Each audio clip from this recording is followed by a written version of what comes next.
నా క్లయింట్ ఒక ఆయన నా దగ్గరికి వచ్చారు. వాళ్ళ వైఫ్ తో ఆయనకి ఉండడం ఇష్టం లేదు. ఆవిడ అఫైర్లు అవి ఇవి అంటగడుతున్నారు, అనుమానిస్తున్నారు, వీళ్ళ పేరెంట్స్ ని సరిగ్గా చూసుకోవట్లేదు. He wants divorce. But wife కి అతనే కావాలి.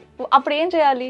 అదర్ ప్రాపర్ సొల్యూషన్స్ ఉంటాయి. కానీ ఈవిడ ఏం చేశారు? అడ్వకేట్ దగ్గరికి వెళ్ళారు. ఆ అడ్వకేట్ ఎవరో ఏం సజెషన్ ఇచ్చారో, అక్కడ ఏం జరిగిందో ఐ కాంట్ సే, కానీ ఈవిడ వెంటనే వెళ్ళి 498 కేసు పెట్టడానికి పోలీస్ స్టేషన్కి వెళ్ళారు. ఓకే, పోలీసులు ఇతనికి ఫోన్ చేసి మీ వైఫ్ని తీసుకెళ్తావా లేకపోతే కేసు ఎఫ్ఐఆర్ రిజిస్టర్ చేయనా అంటే, డబ్బు కోసమే కాకుండా ఒకరిని బలవంతంగా కాపురం చేయించడం కోసం కూడా వాడుతున్నారు. ఇలా పోలీసులు చేయడానికి వాళ్ళకి ఏ అథారిటీ ఉండదు. ఎందుకంటే this is a personal issue. అక్కడ ఏదైనా క్రైమ్ ఉందా అంటే నిజంగా లేదు, వాళ్ళకి అస్సలు రైట్ లేదు.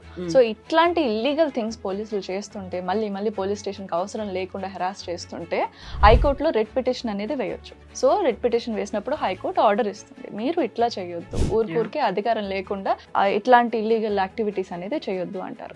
లాస్ట్ ఆర్డర్ హైకోర్టు ఇస్తుందా అనే టైంలో తేలే కేసెస్ ఉన్నాయి. కానీ ఈ రెడ్ పిటిషన్స్ అనేవి స్టార్టింగ్ లో వేసినప్పుడు పోలీసులకు కూడా ఇన్ఫర్మేషన్ వెళ్తుంది. వేసిన వెంటనే కూడా ఇవి ఆపేసిన సర్కమ్స్టాన్సెస్ ఎక్కువ ఉన్నాయి.